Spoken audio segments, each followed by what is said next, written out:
Bonjour à toutes, bonjour à tous. Vous écoutez Parole de paix. Parole de paix, c'est un magazine humaniste d'information, d'analyse et de discussion. Notre collectif échange toujours autour des conditions nécessaires à la paix, mais aussi sur des conflits, des guerres et leur préparation. Parole de paix, c'est diffusé tous les vendredis de 17h à 18h et rediffusé le dimanche de 18h à 19h sur RCN 90.7.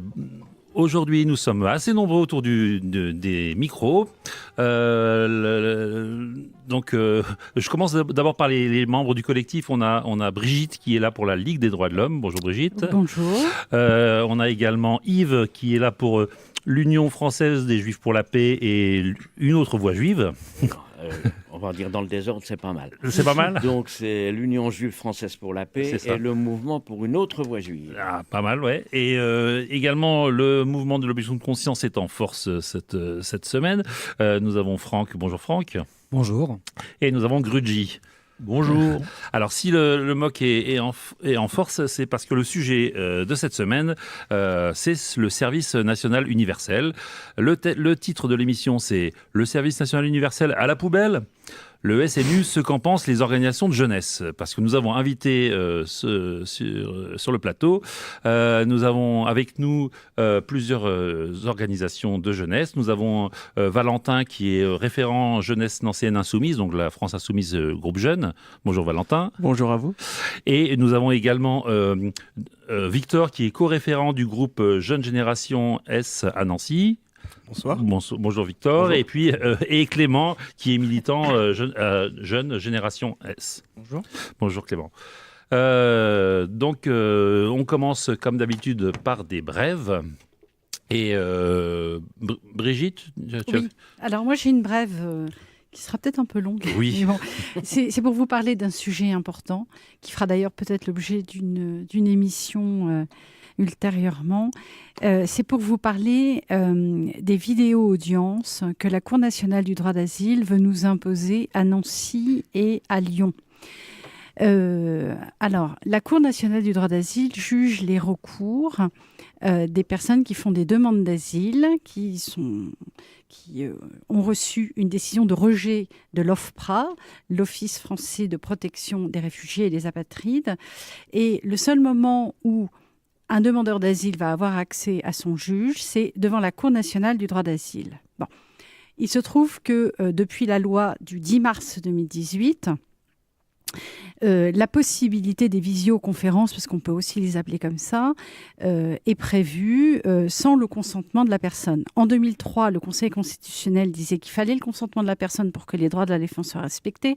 En 2018, le Conseil constitutionnel valide au nom de la préservation des deniers publics que l'on met sur le même plan et d'ailleurs que l'on fait même prévaloir sur les droits de la défense. Sur les droits humains. Oui, sur les droits humains. Et c'est extrêmement grave puisque la présidente de la Cour nationale du droit d'asile s'est emparée de cette loi pour essayer de généraliser la vidéo-audience, donc pour tous les demandeurs d'asile qui résident dans le ressort du tribunal administratif de Lyon et dans le ressort du tribunal administratif de Strasbourg et de Nancy.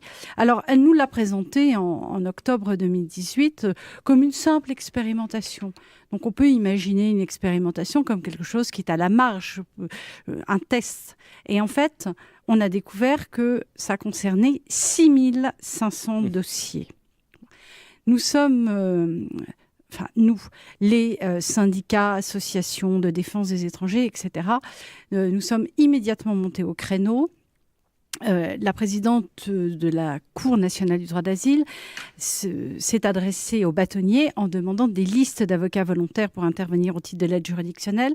Nous avons alerté tous les barreaux en disant il n'est absolument pas question de transmettre cette liste, c'est extrêmement dangereux pour les droits des demandeurs d'asile.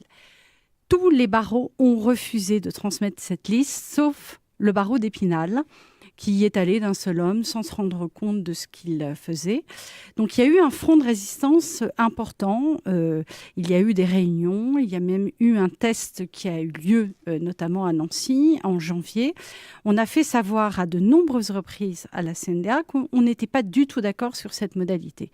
Malgré cela, la CNDA passe en force et tente depuis le 14 mars de nous imposer ces audiences qui se passent de manière totalement ubuesque. C'est-à-dire que les demandeurs d'asile, les déboutés du droit d'asile ne peuvent plus être dans les tribunaux, ils sont pris en vidéo. Alors, ils sont très concrètement, et je vais vous inviter d'ailleurs à venir aux audiences, puisque les audiences sont publiques, et que tout citoyen peut vérifier les conditions dans lesquelles la justice est rendue. Et ça nous concerne tous parce que ça préfigure de la justice de demain. C'est pour ça qu'il faut que nous soyons tous vigilants sur les droits humains. Ça concerne aujourd'hui les déboutés, mais demain, ça nous concernera, nous également. Parce qu'il paraît que ça fait moderne, etc. Voilà. Donc, très concrètement, les gens sont convoqués à la Cour administrative d'appel de Nancy. Donc, vous pouvez venir, 6 rue du Haut-Bourgeois à Nancy. Et elles sont jugées par des juges qui sont à Montreuil. Alors, ce qui peut d'ailleurs être complètement surréaliste, c'est que parfois, ce sont des juges de Nancy qui se déplacent à Montreuil pour juger des personnes qui restent à Nancy.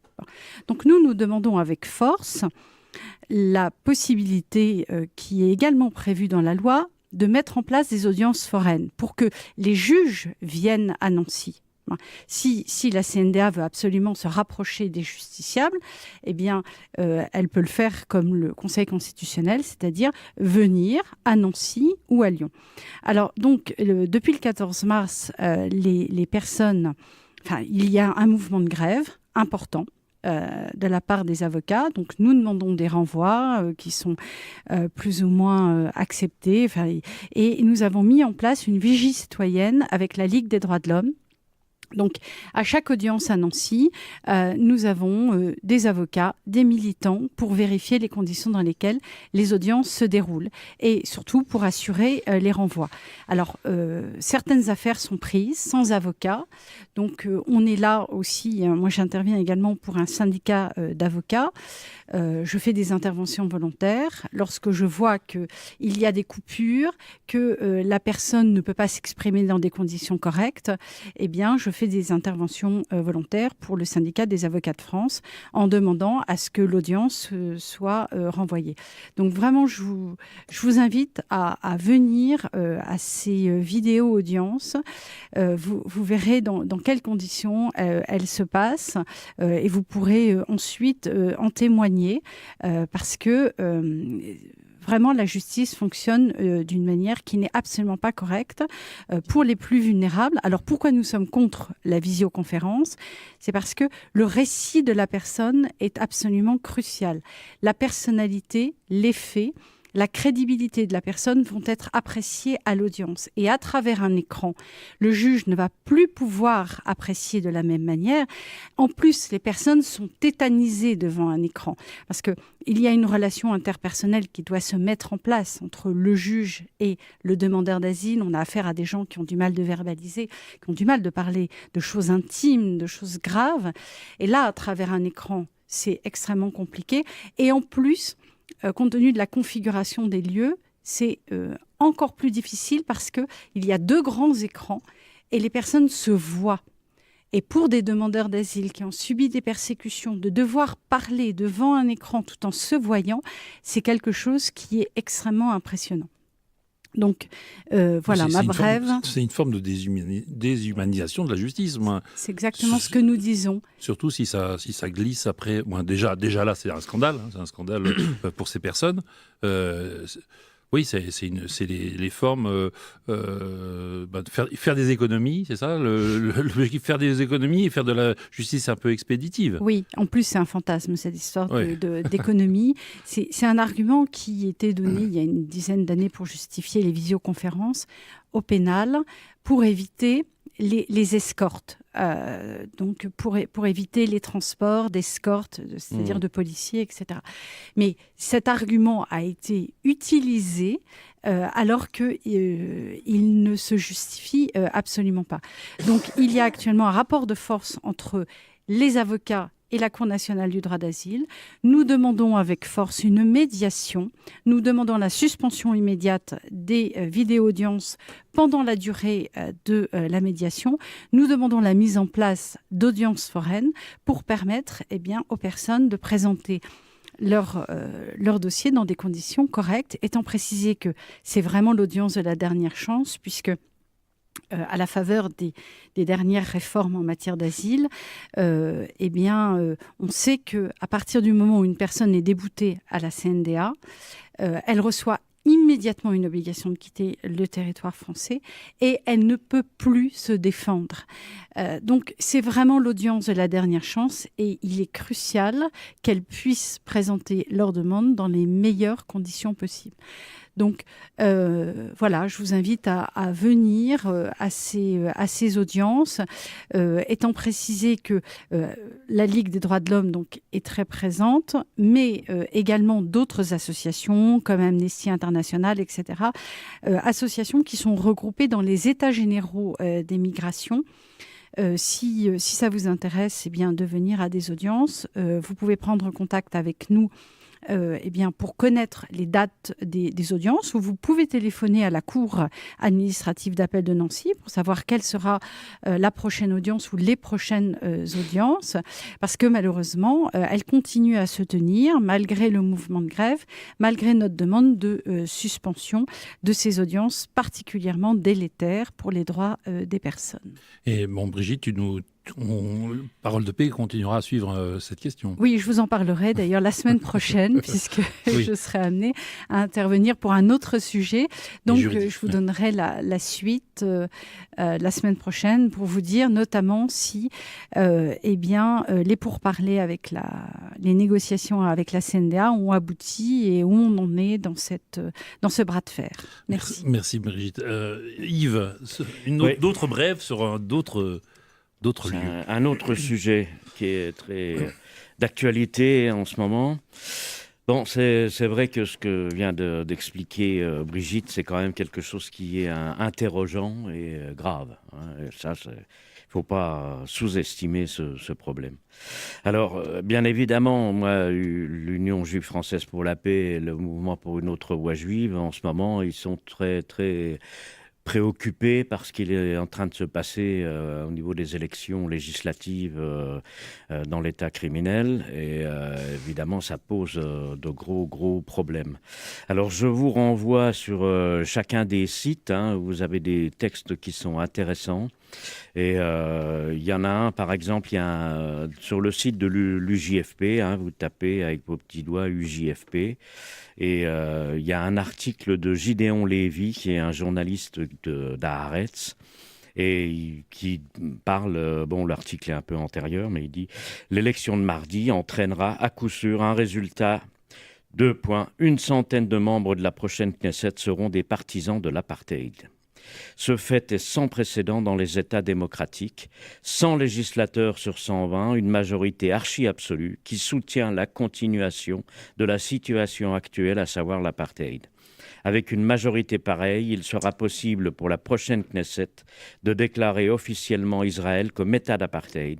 Face à un tel soutien à l'apartheid et compte tenu du caractère durable de l'occupation, aucune propagande ne pourra réfuter cette vérité toute simple. Presque tous les Israéliens souhaitent que l'apartheid continue. Leur culot, ce que l'on appelle Schutzpatz en yiddish, atteignant des sommets, ils qualifient cela de démocratie, alors même que plus de 4 millions de personnes qui vivent près d'eux et sous leur domination n'ont pas le droit de voter pour cette élection. Alors je vous renvoie à l'article, ça décoiffe, il faut lire ce type d'article. Sur le site du mouvement pour une autre voie juive, eh bien, il y a un communiqué qui a été fait par le mouvement.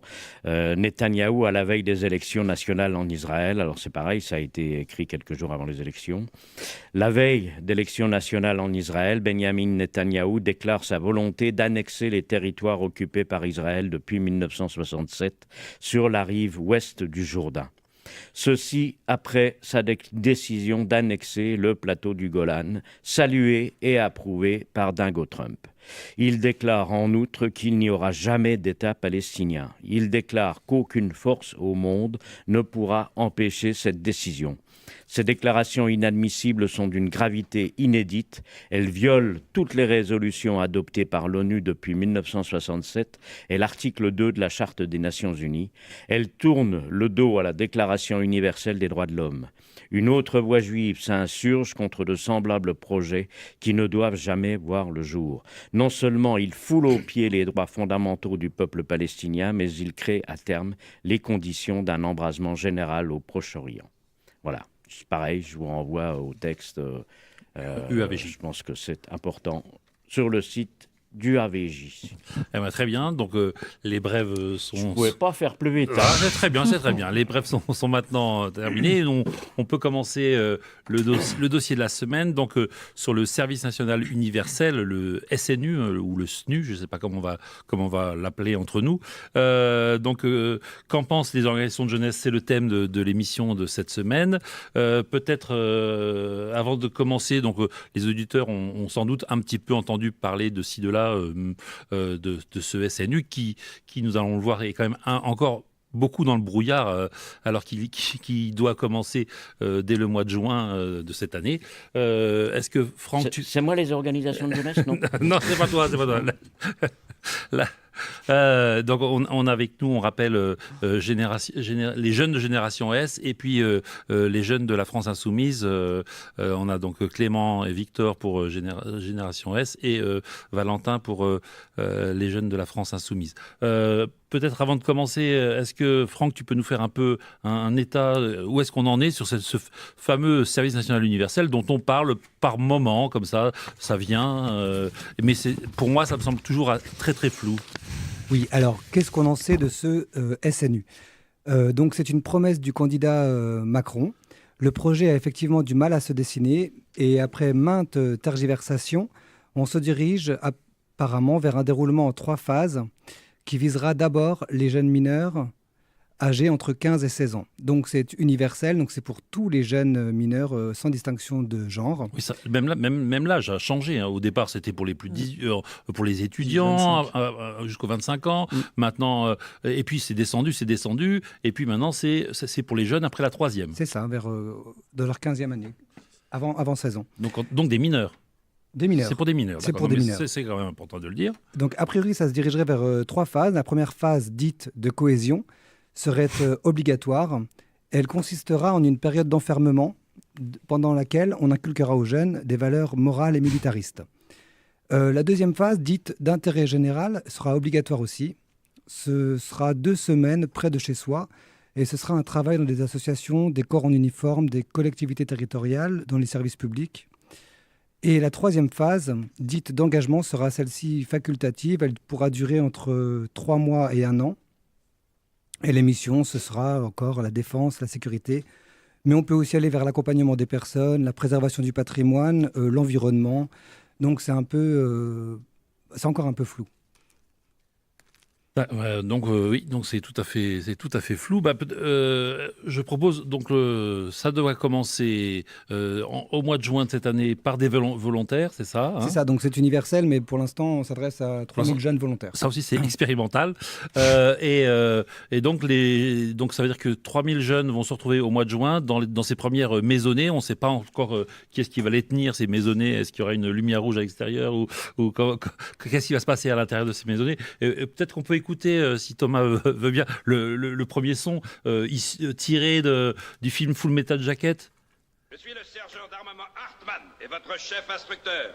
À partir d'aujourd'hui, vous ne parlerez que quand on vous parlera. Et les premiers et derniers mots qui sortiront de votre sale gueule, ce sera chef. Tas de punaise, est-ce que c'est bien clair? Chef, oui, chef. Mon cul, je n'entends rien. Montrez-moi que vous en avez une paire. Chef, oui, chef. Si vous ressortez de chez moi, les louloutes, si vous survivez à mon instruction, vous deviendrez une arme. Vous deviendrez un prêtre de la mort, implorant la guerre.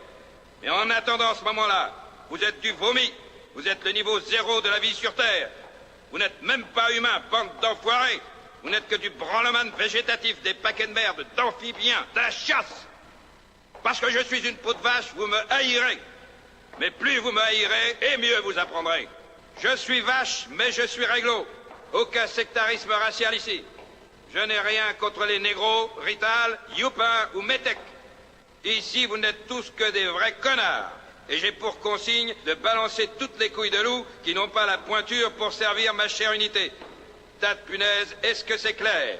Chef, oui, chef. Mon cul, je n'entends rien. Chef, oui, chef. Bon, et on vient d'écouter un extrait de Full Metal Jacket, donc je pense que le service national universel ne se réduira pas à cette caricature, enfin je l'espère. Et donc, qui veut commencer pour nous dire un peu qu'en pense... Alors, pardon.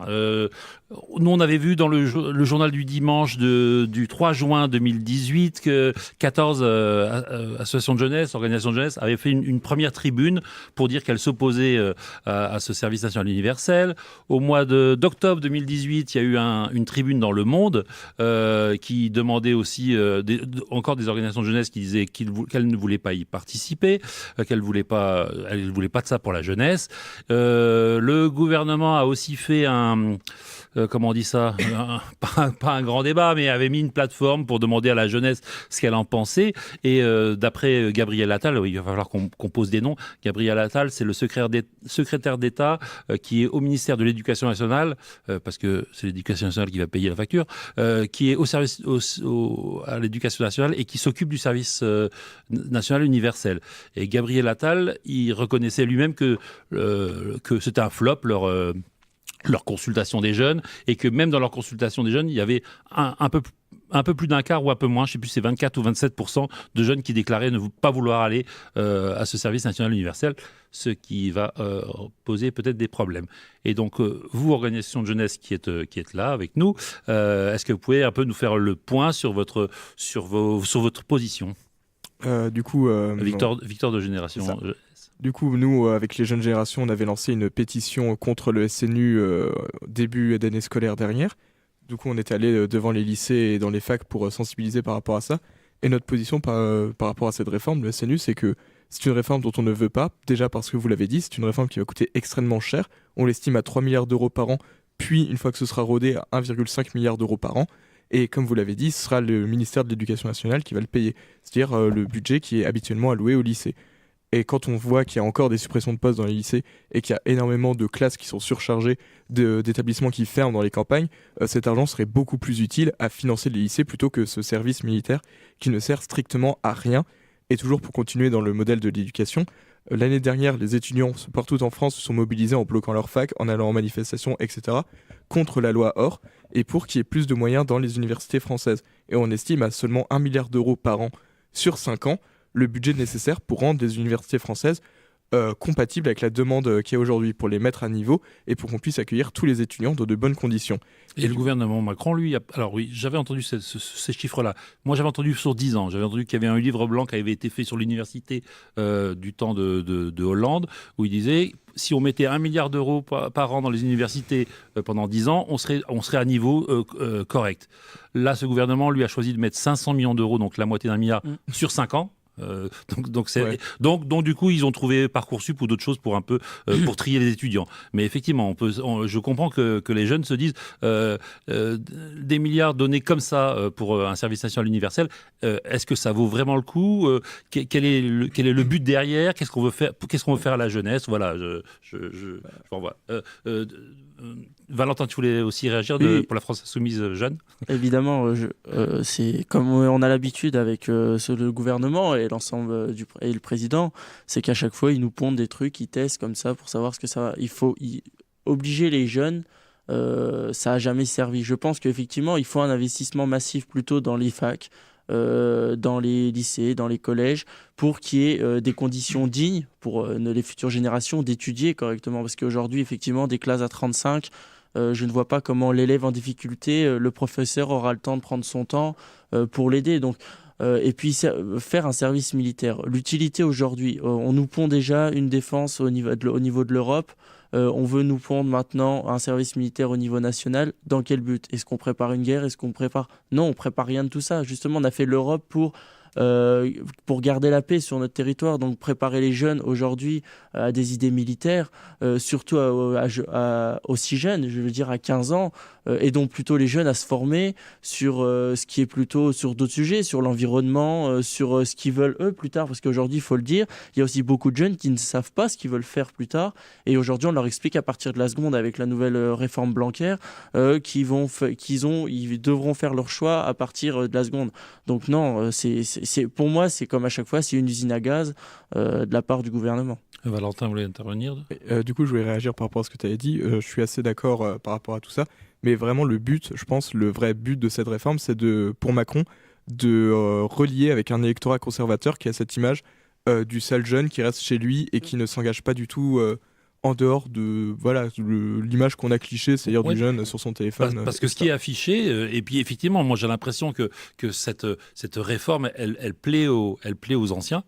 Elle plaît ceux qui ne sont pas concernés et ceux qui ont toujours aussi une revanche à prendre sur la jeunesse. Et parce que ce qui est quand même affiché, c'est effectivement se dire. Alors déjà, Macron avait eu plusieurs paroles sur les jeunes dans sa campagne en disant qu'il fallait discipliner la jeunesse. En fait, c'est un discours autoritaire et puis un discours qui a toujours existé. Oui, c'est pas nouveau. Il y a un prêtre égyptien, on a retrouvé ça. Donc ça date de 2000 ans avant Jésus-Christ. Notre monde a atteint un stade critique. Les enfants n'écoutent plus leurs parents. La fin du monde ne peut pas être loin.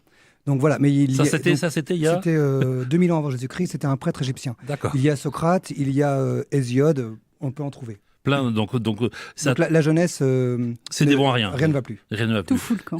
Et Macron disait, ça va être l'occasion d'inculquer des valeurs à ces jeunes-là. Et ce service national, il est affublé de plusieurs finalités. Alors, ça dépend d'où on cherche, parce qu'en fait, les finalités, elles bougent un peu comme le projet qui est toujours pas clair, alors que c'est au mois de juin que ça commence.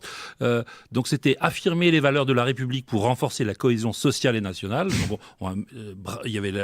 on disait qu'on va faire du brassage social, de la mixité sociale, pendant 15 jours, et susciter la culture de l'engagement chez les jeunes, parce que les jeunes n'ont pas n'ont aucune culture de l'engagement, c'est bien connu. Là, on voit les marches pour le climat ou d'autres choses. Les jeunes On se demande pourquoi nous on est là. Alors. Voilà, aussi les organisations de jeunesse. Et sur le site de l'Éducation nationale, ils mettent ces trois objectifs-là. Le troisième étant, bien sûr, ça, par contre, prendre conscience des grands enjeux sociaux et sociétaux.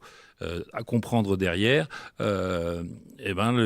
l'instruction militarisée. Alors, militarisée, c'est-à-dire on va expliquer aux jeunes les grands enjeux de la défense, ces choses que l'Éducation nationale prend, hélas, en charge depuis les protocoles armée-éducation.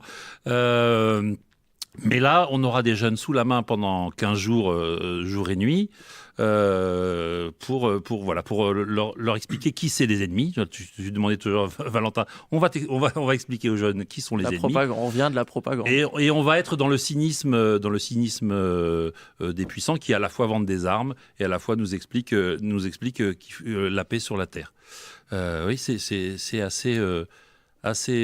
On veut la paix sur la terre, mais on prépare nos jeunes à faire la guerre. C'est assez paradoxal quand même. Ouais. Est-ce que je peux me permettre d'intervenir ? La Ligue des droits de l'homme a consacré un article dans le numéro Hommes et Liberté de mars 2019 sur ce sujet.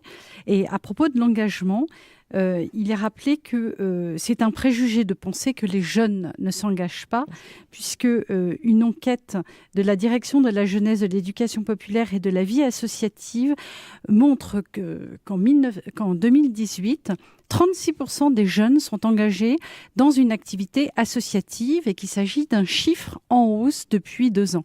Donc cet article montre que ça repose sur un constat qui ne correspond pas à la réalité. Et la question que posaient les organisations qui étaient opposées, ils disaient est-ce est-ce qu'on peut forcer quelqu'un à s'engager? Engage-toi, je le veux. Est-ce que c'est comme ça est-ce que les valeurs, on les a par la coercition et par la matraque, ou est-ce qu'on les a en donnant envie, en donnant du goût aux gens, en donnant... bien sûr que beaucoup de monde, chez les plus anciens, sont favorables au discours quand on dit on va être une nation plus unie, les jeunes on va y avoir plus de brassage social. Personne n'est opposé à ça. Mais les jeunes disent est-ce que c'est à nous de payer une société inégalitaire, une société qui n'est pas ensemble. Je pense qu'il y a une délégation. Encore une fois, c'est une manœuvre politique. C'est faire croire en disant allez, vous voyez, on va mettre les jeunes de milieux riches avec des enfants de milieux pauvres. 15 jours, et la France ira mieux après, et après on sera un pays plutôt uni. Donc ouais, c'est cette... Il me semble que c'est un faux semblant, en fait, voilà, ce motif. Peut-être laisser les jeunes s'exprimer, non? Oui, mais ils vont s'exprimer juste après. On est discipliné, on écoute. C'est bien. On commence. Alors, on va écouter la canaille, une partie de la chanson qui s'appelle Allons enfants. Donc c'est Thomas peut lancer, parce que c'est un groupe qui fait des musiques très très bien. La canaille, ça s'appelle Allons enfants. Donc là on écoute une petite partie.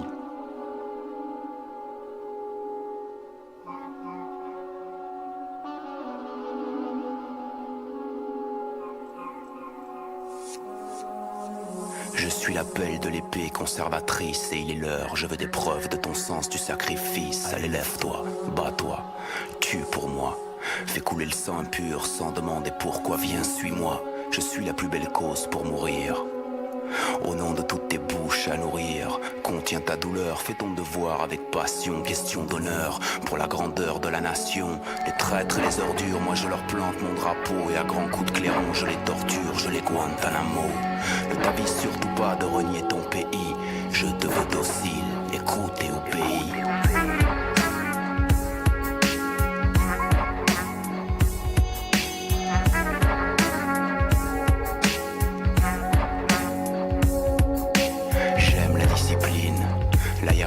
Les uniformes et les insignes, je protège l'ordre établi.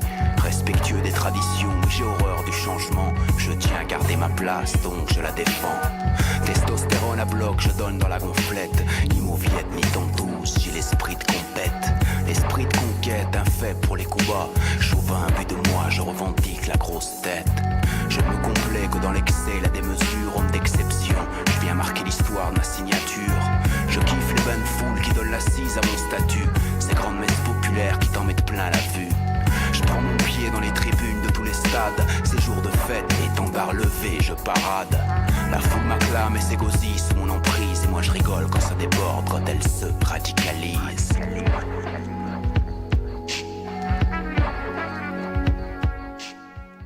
Vous écoutez Parole de paix sur Radio Caraïbes Nancy 90.7, une émission sur le service national universel avec des organisations de jeunesse, une émission qu'on peut réécouter sur le site rcn-radio.org et qu'on peut retrouver également sur la chaîne YouTube de RCN Nancy.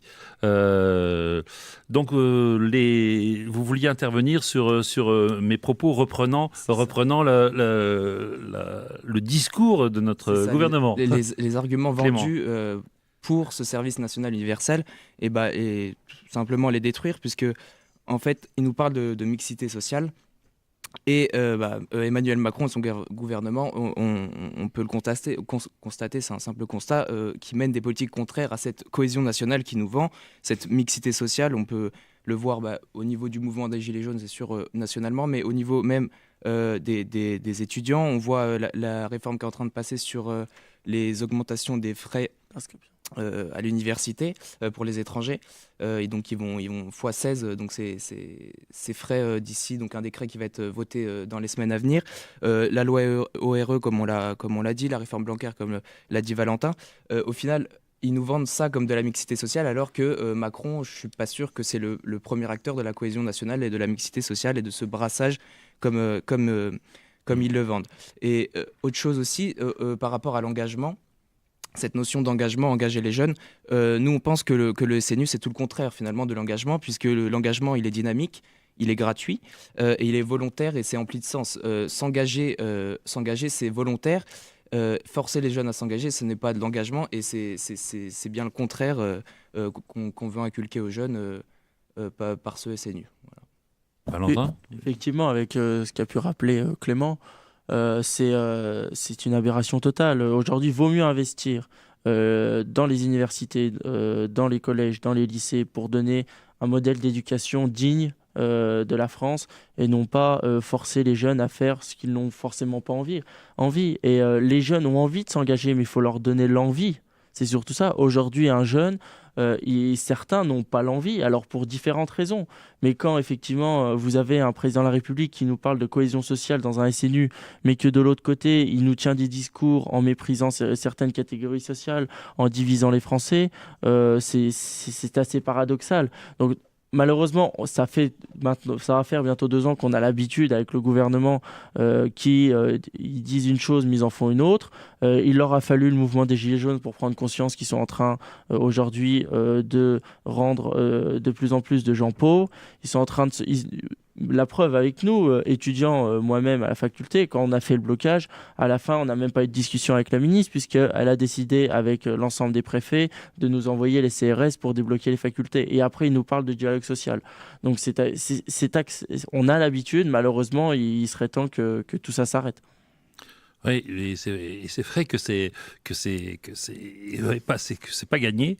Donc, un service national, vous dites plutôt...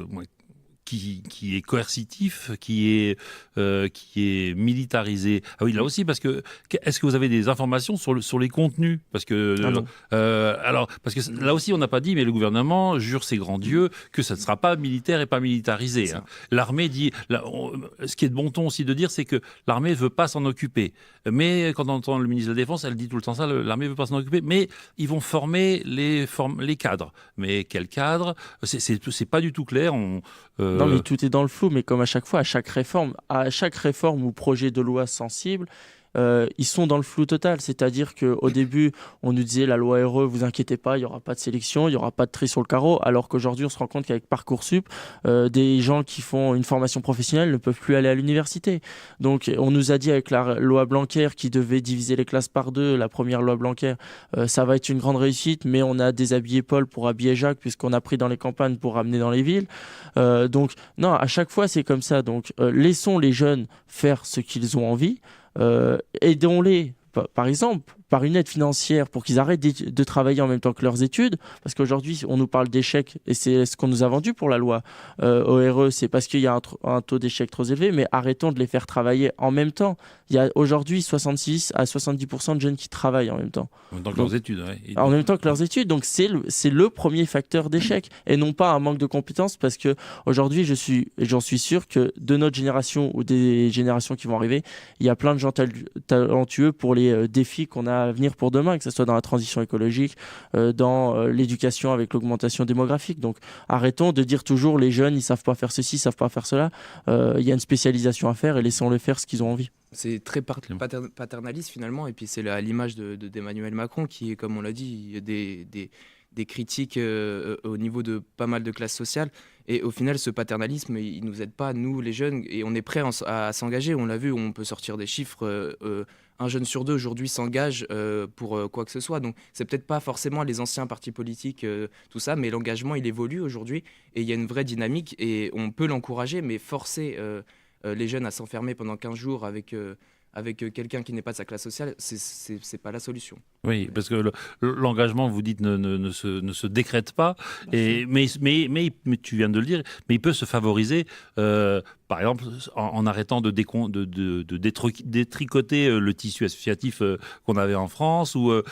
Avec la baisse encore qui a été confirmée par le gouvernement, la baisse des aides envers les associations, qui va encore diminuer, parce qu'on nous voit encore, faut faire des économies, etc. Donc... Non, aujourd'hui, il y a une suppression totale des corps intermédiaires et du tissu associatif. On a voulu tuer les associations avec la suppression des emplois aidés. J'ai envie de dire, il continue comme un bulldozer. Alors, j'ai une question. vous, les organisations de jeunesse, est-ce que vous sentez que vous avez du soutien en dehors des organisations de jeunesse? Parce que... Alors, oui, tout à fait. Par exemple, quand on allait tracter devant les lycées, etc., pour les mettre au courant de ce qui les attendait avec le SNU, la plupart n'étaient absolument pas au courant. Ça montre bien que le gouvernement essaie un peu de faire passer ça un peu de manière détournée, sans trop mettre les gens au courant et sans trop qu'on puisse se mobiliser avant ça. Le but, c'est vraiment que ça tombe sur les lycéens sans qu'ils aient entendu parler de ça avant. Et à chaque fois qu'on leur explique le projet, ils sont tout de suite choqués par ce qui les attend et ils ont tout de suite envie de se mobiliser contre ce projet, quoi. Ouais, et on le disait tout à l'heure, ce qui nous semble grave, c'est aussi que c'est la cible, la proie. La cible, c'est des jeunes de mineurs, des mineurs de 15 ans. Je pense que ça pose aussi le but. Est-ce que ça pose pas des questions au niveau du défenseur des droits? Est-ce que au niveau des parents, et qui aussi les parents, c'est les parents qui sont responsables de leurs enfants mineurs. Est-ce qu'ils peuvent laisser partir leurs enfants? Vas-y, Victor. Je trouve que c'est très bien réfléchi de la part du gouvernement de faire ça, parce qu'on sait très bien que les jeunes à cet âge-là, c'est des jeunes qui sont encore dépendants de leurs parents et qui n'ont pas l'habitude de s'engager et de descendre dans la rue. Ouais. Par exemple, s'il avait fait ça dans les facs, comme d'habitude, comme l'année dernière, les facs auraient été bloqués. S'il aurait fait ça dans les lycées vers la fin du lycée, là aussi il y aurait eu des vagues. Et du coup, viser des jeunes entre 14 et 15 ans, c'est pour éviter toute contestation en prenant des gens qui n'ont pas l'habitude de s'engager. Mais même ça, aujourd'hui, c'est en train de changer avec les mouvements pour le climat. On constate que les jeunes à cet âge-là, même plus jeunes, ont une conscience de plus en plus jeune. Ah oui. Brigitte. Alors, j'ai pas vraiment réfléchi au sujet, mais c'est vrai que ça m'interpelle le fait que ce soit des mineurs à qui on puisse imposer ce genre de modalités, même si pour l'instant c'est encore dans le flou. On parle quand même de maintenir des jeunes dans un lieu fermé, en tout cas encadré, sans qu'on connaisse dans quelles conditions ils évolueront, avec qui, etc. Et puis le fait que ce soit imposé à tout le monde de manière indistincte. Alors je ne sais pas si le défenseur des droits a été saisi de cette question, Jacques Toubon. Il en a parlé dans son rapport qui est sorti récemment. Il a sorti son rapport sur l'année 2018, mais il n'a pas parlé de ça. D'accord. Et c'est vrai que il faudrait peut-être le saisir de manière spécifique parce qu'on a de la chance actuellement en France d'avoir un défenseur des droits qui, lorsqu'on l'interpelle, réagit et se donne les moyens en général de rendre des avis extrêmement construits et en général toujours du côté de la défense des droits fondamentaux. Donc il faudrait peut-être l'interpeller sur ce point. Qui effectivement pose problème compte tenu de la minorité des jeunes à qui on veut imposer ces modalités. Déjà, les parents, est-ce que c'est parce qu'un mineur, c'est pas lui qui décide. Surtout si les parents s'y opposent, qui c'est qui l'emporte? Est-ce que l'État dit j'ai un droit de supériorité et je vous prends votre cause quand même, ou qu'on laisse le choix aux parents? C'est quand même. Et parlons maintenant aussi également sanctions, parce que c'est pour obligation, il y a toujours l'épée derrière. Pour la journée de défense citoyenne, et il parle de faire la même chose pour le service national universel, il faut quand même savoir que pour la sanction, c'est interdiction de passer tout diplôme nationaux, c'est-à-dire qu'une personne qui refuse ne peut pas passer le permis de conduire, ne peut pas passer aucun diplôme. Ça aussi, ça pose question. Ça semble disproportionné, effectivement. Plus que disproportionné. En France, c'est-à-dire qu'en France, quelqu'un qui est en prison pour crime ou pour meurtre peut passer un diplôme, et c'est normal, et c'est tant mieux. Une personne qui refuse le diktat de l'armée, qui refuse d'entrer dans une pensée militariste, n'a pas le droit de passer un diplôme. Faut quand même se rendre compte de l'aberration totale du truc, quand même. La disproportion. La disproportion, c'est qu'aujourd'hui, c'est dire, vous ferez un autre crime, vous êtes moins sanctionné que si vous refusez de rentrer dedans. Le but, c'est quoi? On arrive, c'est malheureux à dire, mais je crois qu'Emmanuel Macron a une dérive autoritaire totale. On l'a vu avec la loi anti-casseurs pour empêcher de manifester, qui a été rétorqué, du moins l'article 2, celui qui posait le plus le problème, qui a été rétorqué par le Conseil constitutionnel. On arrive vraiment vers une dérive autoritaire, et je crois qu'il y a une prise de conscience pour l'ensemble du territoire à se dire attention, on est en train de nous enlever petit à petit des libertés qu'on a réussi à avoir par le passé, et qu'aujourd'hui, un Jupiter qui arrive à la tête de la France est en train de nous les enlever petit à petit. Victor, tu voulais aussi réagir?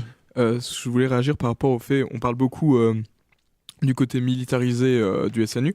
Mais je pense qu'il ne faut pas penser le SNU forcément par le prisme de l'armée. Oui, ce sera géré par le ministère des Armées, mais c'est pas ça la finalité du truc. Le but, c'est pas de former les jeunes à aller faire la guerre ou quoi que ce soit. Le but, c'est vraiment d'encadrer la jeunesse et de la mettre au pas. Parce que, oui, on le voit bien aujourd'hui avec les mouvements dans les facs l'année dernière, les mouvements pour le climat aujourd'hui, et tout ce qui se passe au niveau de la jeunesse. Le but du gouvernement, c'est de tuer l'engagement des jeunes en les mettant au pas, en les mettant dans les casernes et en tuant leur envie de s'engager, en les forçant. Quand tu forces quelqu'un à faire quelque chose, ça lui donne pas du tout envie de le faire. Et c'est vraiment ça le but d'aujourd'hui, c'est de dire on va forcer la jeunesse à s'engager pour que la jeunesse ait plus envie de s'engager. Et faut pas, je pense, c'est un peu un piège de penser le service national universel par le biais de l'armée, parce que oui, ce sera dans des casernes, mais le but c'est pas de former les gens à occuper des fonctions dans l'armée. Le but c'est vraiment de mettre la jeunesse au pas et d'empêcher la jeunesse de s'engager Ce serait de la formater en quelque sorte. C'est ça, quoi. Oui. Alors, il faut regarder exactement par rapport aux sanctions, parce que ça me paraît complètement aberrant qu'on puisse imposer un tel régime de sanctions automatique sans qu'on puisse demander à un juge soit un effacement, soit une modération.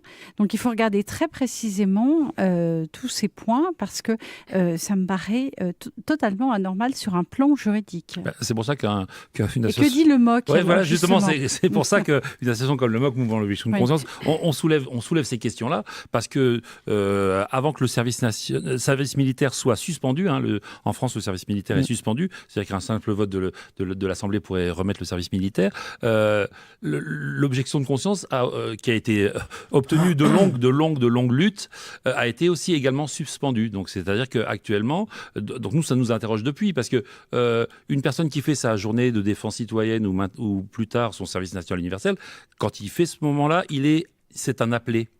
Donc, c'est-à-dire qu'il est potentiellement appelable en temps de guerre. Donc, filles comme garçons sont des appelés potentiels, alors que le statut d'objecteur de conscience était une protection. Dire, nous, on ne participera pas à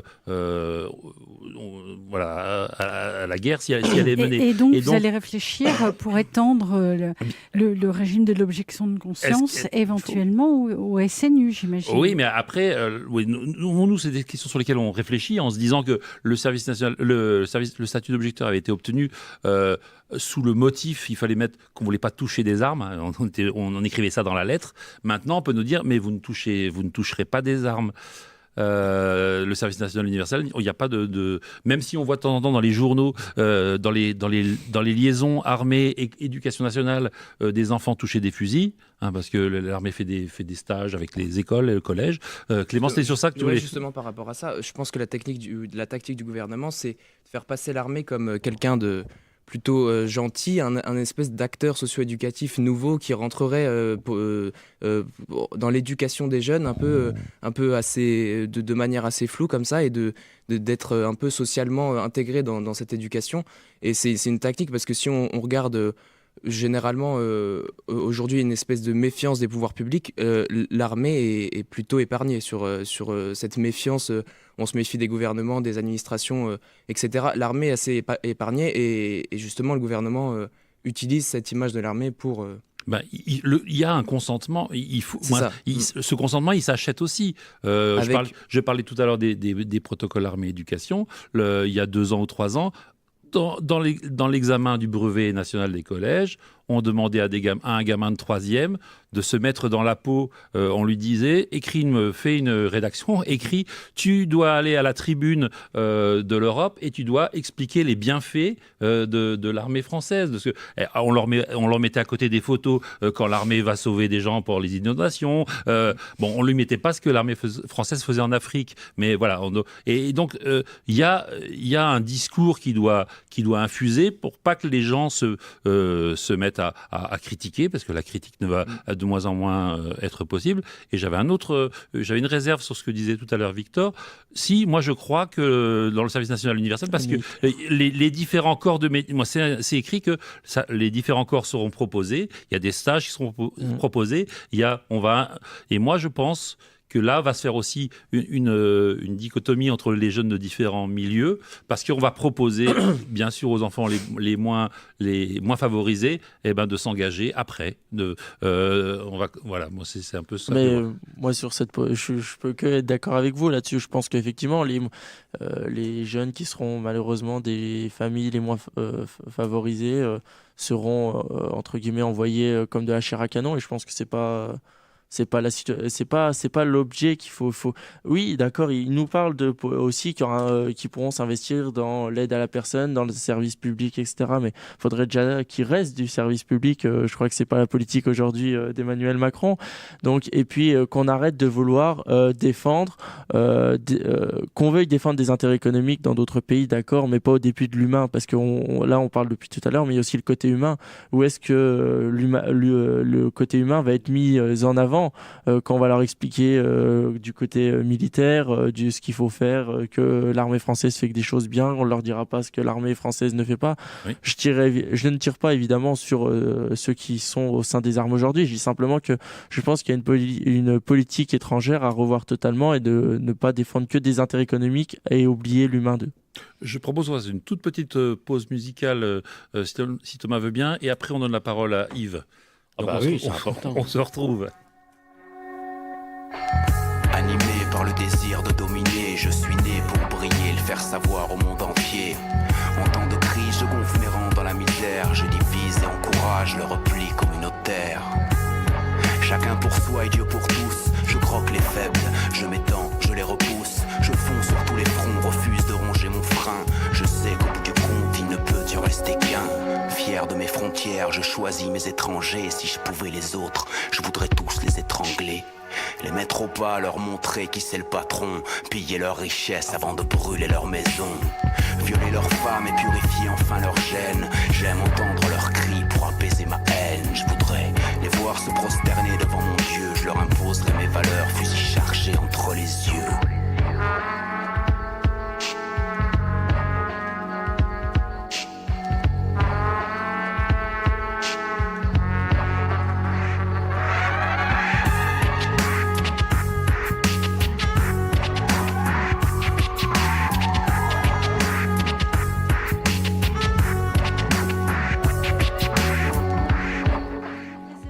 Sur Radio Caraïbes Nancy, on écoute les organisations de jeunesse qui expliquent pourquoi elles sont opposées au service national universel. Et le plus jeune d'entre nous, Yves, voulait intervenir. Yves. Oui, absolument. Et toute la discussion depuis le début montre qu'on est dans le flou le plus complet. Alors, on ne comprend pas bien déjà la motivation des politiques, pourquoi est-ce qu'ils veulent faire ça. Alors, vous avez parlé, par exemple, de la préparation de la jeunesse pour le cas où il y aurait une guerre, etc. Moi, je veux bien. En 15 jours, ça me paraît un peu difficile, même si les jeunes sont brillants. Je ne sais pas si en 15 jours, ils vont apprendre à tuer en masse assez efficacement, quoi. Donc ça, c'est quand même... quelque chose qui pose question. On n'apprend pas à tuer comme ça. Et puis, qu'est-ce qu'on veut faire exactement avec cet outil qu'on appelle service national universel? Alors, si moi je fais appel à ma jeunesse, moi j'avais 18 ans, je suis parti faire le service militaire et tout. C'était le jour et la nuit par rapport à ce dont nous sommes en train de parler ce matin. Et là, effectivement, donc là, on était vraiment dans du militaire pur et dur.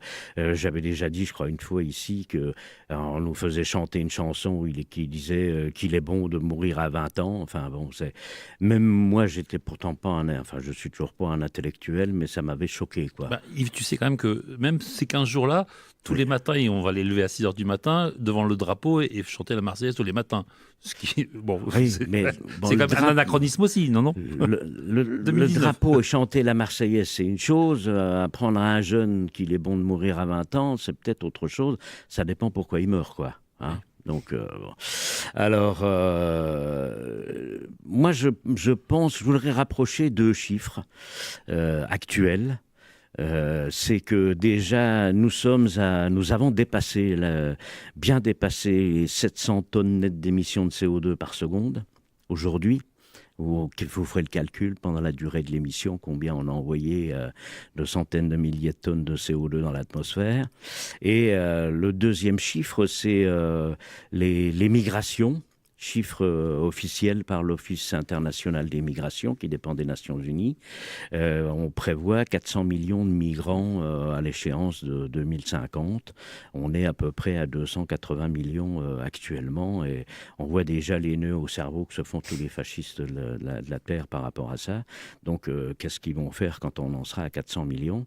Et ça, je pense qu'il y aurait peut-être à faire travailler les jeunes plutôt là-dessus, notamment les faire travailler sur les concepts d'énergie renouvelable, de développement durable. Moi, je pense que la seule réponse qu'on peut donner pour lutter contre les migrations, notamment économiques, c'est de faire de la solidarité internationale et faire du développement durable dans les pays pauvres. Et on ne peut pas envoyer des jeunes n'importe où, dans n'importe quelles conditions, hein, mais il y a des pays quand même où les jeunes peuvent aller travailler et les faire travailler sur ces questions-là. Ça, je pense que ça apporterait beaucoup à la fois à la jeunesse et à l'avenir de la France. Voilà. Je vois le temps qui passe. On arrive à la fin de l'émission. Je propose qu'on fasse un dernier petit tour de table, voir ce que vous voulez dire pour conclure. On est obligé de s'arrêter là. Je rappelle aux auditeurs que nous avons avec nous les jeunes de Génération S de Nancy et la jeunesse nancéenne insoumise, donc les jeunes de la France insoumise. Je dis également qu'on avait invité d'autres organisations de jeunesse. On avait aussi invité les jeunes avec Macron, qui ont hélas décliné l'invitation. Ils sont peut-être en campagne pour les européennes, vous me direz. Hein. Oui, ou aussi. Donc, qui commence pour moi, c'était juste Clément, pour rejoindre totalement Yves, comme quoi cette incompréhension internationale du SNU, elle n'est pas partout finalement, et que c'est bien beau de critiquer les SNU, et les solutions, ils sont là, et c'est 3 milliards d'euros par an et tout, et puis c'est 1,5 milliard. Ces gros chiffres, ils peuvent être réinvestis, et le développement durable et la solidarité internationale, c'est des priorités et des axes prioritaires. Je rajouterai le désarmement nucléaire, mais bon. Oui, moi aussi, je vais rejoindre Yves sur... Viens. J'arrive après l'émission alors. Non, je vais rejoindre sur les enjeux de demain. Effectivement, le dernier rapport nous dit qu'il nous reste 12 ans, mais je pense qu'il ne faut pas qu'on se dise qu'il nous reste 12 ans. Il faut à partir de maintenant expliquer aux jeunes, aux générations qui arrivent, que vivre comme nous on le vit, comme on vit aujourd'hui nous, ce n'est plus possible. Et qu'il faut investir durablement. Il y a 400 000 emplois à la clé qu'on peut créer dans les énergies renouvelables. Je pense que ça remet un système économique. Effectivement, peut-être qu'Emmanuel Macron ne veut pas l'entendre, mais c'est un système économique complet qu'il faut revoir. Favoriser les circuits courts dans nos collèges, lycées pour une meilleure. Et puis aider les familles les plus défavorisées. Je crois qu'il y a une expérimentation qui a été mise en place à Maxéville récemment sur le petit déjeuner gratuit et le repas à 1 euro. C'est des choses comme ça à financer, et au lieu de nous supprimer l'ISF, qui nous investissent plutôt les 5 milliards dans des nouveaux droits ou dans des nouvelles facilités pour aider les jeunes à vivre correctement. Eh ben, très bien. Je vous dis merci. J'ai des écrits là-dessus, je vous donnerai. Merci à tous. Merci Brigitte, merci Yves, merci à Génération S et à la France Insoumise Jeune, Grudgy et Franck Dumoc avec pas Franck Dumoc, Franck Stéphane Dumoc. Et donc à bientôt. Merci. Au revoir, mesdames.